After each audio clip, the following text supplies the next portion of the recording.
The movie opens in the year 2079 in Washington, D.C., where a CIA operative, Snow, is being interrogated by Secret Service Director Scott Langgrell. The director wants to know what happened to Colonel Frank the previous night in a room. However, Snow keeps on replying in a joking manner, which earns him several punches from an officer. Yeah, we all hate winter. After enduring several blows, Snow finally divulges the events of the prior evening. As he narrates, we are taken to a flashback. Snow is currently in the middle of a fight with an unknown assailant. Their fierce brawl continues until Snow grabs a pistol and shoots the attacker to death. Moments later, he receives a distress call from his friend, Mace, who informs him that he has been double-crossed and urges him to leave the place immediately. Snow still takes some time to talk to the dying colonel, who asks him to safeguard a briefcase and a lighter. After the colonel passes away, Snow grabs the briefcase and makes his way out. Soon after, he's ambushed by an armed police force who start firing towards him. In a desperate bid to escape, Snow makes it to the roof, but to his dismay, he's caught by a fighter helicopter. Left with no other choice, he jumps off the building, causing him to hit another building's window and land straight to the ground. Despite sustaining some minor injuries, he continues to run away from the pursuing police force. Shortly after, he comes across a motorcycle, which he steals. He rides on the highway at full speed and simultaneously calls Mace, asking him to meet in the subway station. Snow eventually manages to make it to the subway, after which he starts running towards a specified platform. Upon witnessing that the train is about to leave, he throws the briefcase inside before its door closes. This allows his friend to take it away safely. Seconds later, the police officers capture Snow and take him to the police station. Back in the present, after he finishes his story, which sounds an awful lot like the plot to a Mission Impossible movie, Scott accuses him of killing the colonel. When he denies, Scott shows him video footage of Snow shooting the colonel from behind. Our hero claims that the footage is fake, but Scott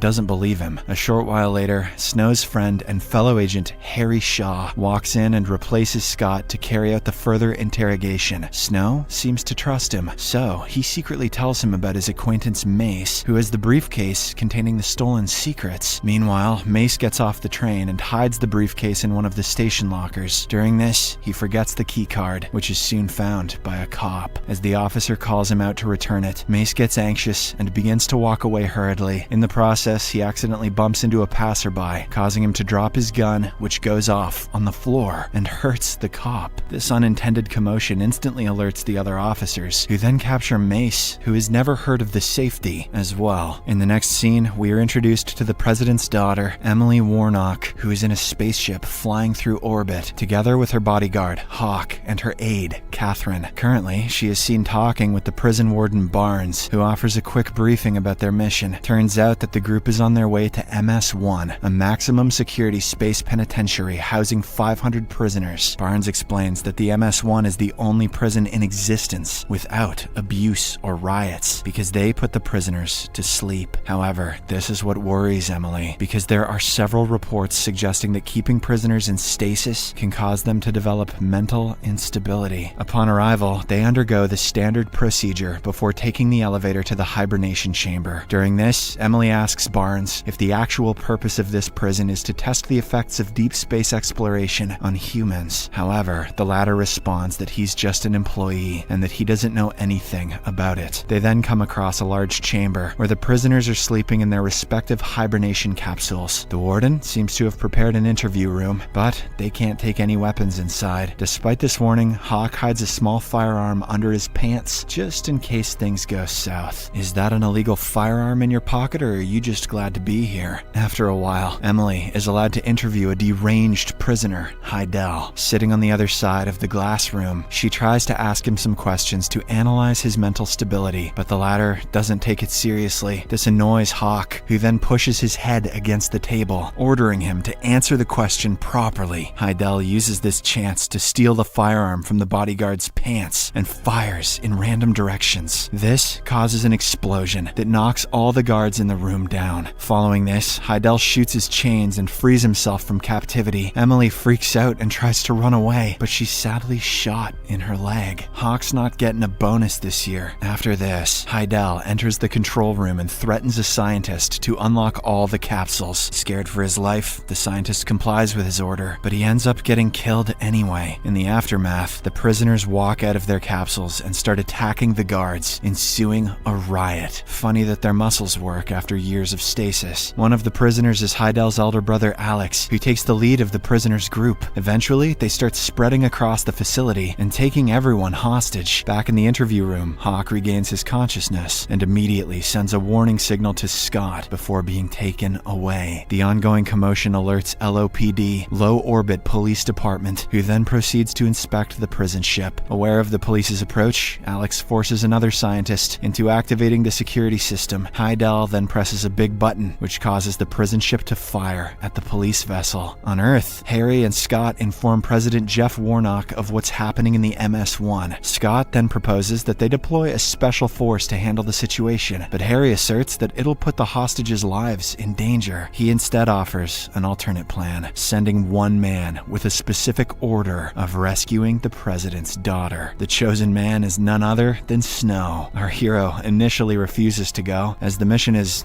very dangerous, but he changes his mind when he learns that Mace is also on MS-1. "I'll do it for the boys," he says. In the next scene, Snow, Harry, and Scott board a space shuttle and set off for their mission. On their way, Snow is informed about an escape pod on level 5 that'll get them out of the prison ship. He's also handed over with some explosives and a map. After several hours, the trio arrives at LOPD. An officer informs them that Alex has demanded a negotiator. Hearing this, Scott comes up with an idea. Since the prisoners don't know that Emily is the president's daughter, he decides to send one of the LOPD officers as a negotiator and trick them into releasing her. As instructed, the officer enters the prison ship and negotiates to release at least one hostage first. When the bad guys agree, the officer says that the hostage should be a wounded woman, prompting Alex to pick Emily. However, Heidel refuses to let her go, probably because he needs something more from her. The deranged guy then shoots Catherine and tells the officer to take her instead. However, the bullet seems to have hit straight into her chest, leading to her immediate demise. In the midst of this, Snow departs from the LOPD and lands on the prisoner ship, only to be spotted by one of the prisoners. He then relays the information to Alex, claiming all of this to be a setup. Enraged by this betrayal, Alex kills the negotiator and also orders his men to take down the invader. Shortly after, he notices Emily's ID card and learns from her surname that she's the president's daughter. In the meantime, Emily and Hawk are in the elevator, being taken back to the hostage room. Sensing this as an opportunity to escape, Emily grabs a fire extinguisher and sprays it on the prisoner, while Hawk punches him. "Take that, yeah."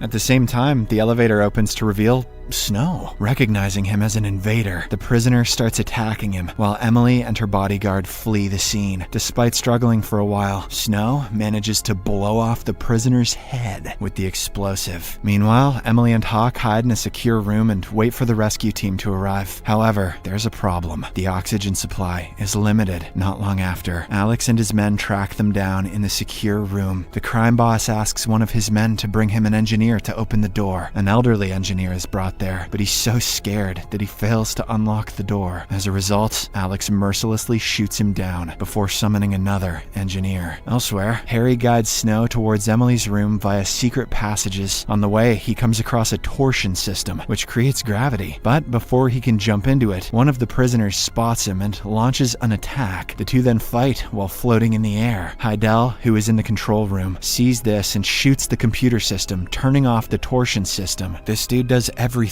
with bullets. With the gravity now off, the prisoner falls down, while Snow manages to hang on to a rope. When Harry learns of this, he reactivates the torsion system, allowing Snow to climb back up. Meanwhile, in the secure room, the oxygen slowly runs out, intensifying the situation. So, Hawk makes a tough decision. He commits the unthinkable so that Emily can have more time. A while later, Snow arrives right on top of the secure room and breaks in by blowing up the shaft lid. By this time, Emily is already lying down, unconscious. As he relays this information to the LOPD, a doctor guides him through the reviving procedure, thankfully bringing her back to life. The two then crawl their way out through the shaft just before Alex and his men break in. Harry continues to guide them towards the exit, but their voice is heard by Alex. As a result, he brings in a communication officer and orders him to cut off the radio channel. Now that Snow and Emily have no clue about the way, they take a wrong turn, which causes them to fall through a ceiling into into a room. Turned down for what? Despite this setback, they reach an infirmary where Snow tends to her leg injury. During this, Emily asks about the other hostages, to which Snow replies that he's here just to save her. The duo then continues in search of the exit room. They soon come across a supplies room where Snow gives her a prisoner's uniform to wear. Furthermore, he cuts her beautiful hair and dyes it to make her look more like a prisoner. In the next scene, Alex is seen talking to Scott, claiming that he's now aware about the president's daughter on board. He then threatens to harm her if they don't fulfill the demands. Upon receiving this news, the president urgently arrives at the LOPD. On the other hand, Snow and Emily, who are now disguised, enter the hibernation chamber and walk amidst the other prisoners in search of Mace. They're soon stopped by one of the tattooed prisoners, who asks for a password. They're clearly oblivious, so Snow headbutts the man before fleeing. They run into a compartment where they find Mace and lock the door behind them. Snow hugs his friend, but his happiness is short-lived, as Mace is revealed to have suffered from dementia due to stasis. Snow tries asking him about the briefcase, but to no avail. Soon after, the prisoners start drilling the door from outside, so the trio escapes from there. At this point of time, the MS-1 starts losing its control and hits the International Space Station. The collision causes a hull breach, separating Mace from the others. Snow asks him to press the panic button, but Mace can't understand. Unfortunately, time runs out, and the poor guy is frozen to death. In the aftermath, Snow finally brings Emily to the escape pod, but he discovers that it only has one seat. Realizing that he has been sent here to die, he sends Emily on her way, making a fake promise that he'll follow her in the next pod. However, she allows the pod to launch without her, as she still wants to save the hostages. She believes that her father won't authorize any attack until she's on the ship. Just then, Heidel appears on the ship's screen and threatens to kill all the hostages if Emily doesn't reveal her location. He'll just keep using his gun for everything. Worried, she complies with him, but he kills them anyway. What are you doing? Snow then takes her away, and they reach a lab room. There, they discover evidence that the prisoners were actually being used illegally as test subjects. Before the duo can plan their next move, they're ambushed by Alex and his men. Snow tries to fight them, but he is shot, causing him to fall into the shaft. Alex then takes Emily back to the control room, where he finds that his impatient brother has killed all the hostages. Now that they only have Emily to negotiate with, Alex contacts the LOPD and threatens the president that he'll kill his daughter if they aren't released. He further allows Emily to talk to her father, but she urges that the spaceship be blown out, as all the hostages have been killed anyway. Despite this, the president refuses to allow a siege. With no other choice, Scott temporarily relieves him of his command, which the Constitution allows when the president prioritizes personal concerns over national security. Following this, Scott gives the green signal for the destruction of MS-1. Meanwhile, Harry contacts Snow, who is revealed to be still alive thanks to his bulletproof vest. Harry informs him about the extra spacesuits, urging him to don one and get out of the ship right away. In the prisoner's ship, Heidel tries to assert himself on Emily, but he's stopped by Alex. This causes a fight between the two brothers, which goes back and forth for a while, but in the end, the menacing Heidel manages to stab his own brother to death. He then goes after Emily, but Snow arrives just in time to save her. As the LOPD security force is dispatched, Snow and Emily rush towards the spacesuit compartment, with the prisoners chasing them. They somehow manage to enter the compartment and lock the door behind them. Simultaneously, the security force attaches several explosives on the prison ship with a 30-second timer. Within this time frame, Snow and Emily don their spacesuits and jump off the ship right before it explodes. After a while of free fall, they fortunately manage to land safely on Earth. In the aftermath, Emily is rescued, while Snow is arrested. A couple of days later, she is seen in the hospital, trying to crack what Mace tried to tell her in his final moment. Sometime later, she realizes that Mace's incoherent rambling was actually a code, revealing the location of Frank's briefcase. She uses the code and successfully recovers the briefcase. She also visits the motel room where Frank was killed in order to figure out what actually happened that fateful day. Upon doing some research, Emily eventually discovers that Snow fired towards an unseen intruder who had his target on the colonel simultaneously. As a result, Scott, who was watching from a neighbor's roof, thought that Snow shot Frank. Emily then takes the briefcase to her father so that he can carry out the necessary action. Several days later, the cops find out that Harry was actually a mole, and he is arrested right away. With the case finally solved, Snow is released and his possessions are returned, including including a lighter given to him by Frank before his death. While trying to light up a cigarette, Snow finds a memory card hidden in the lighter, which turns out to be the real content the Colonel wanted him to protect. Suddenly, he's approached by Emily, who teases him after finding out his real name, Marion.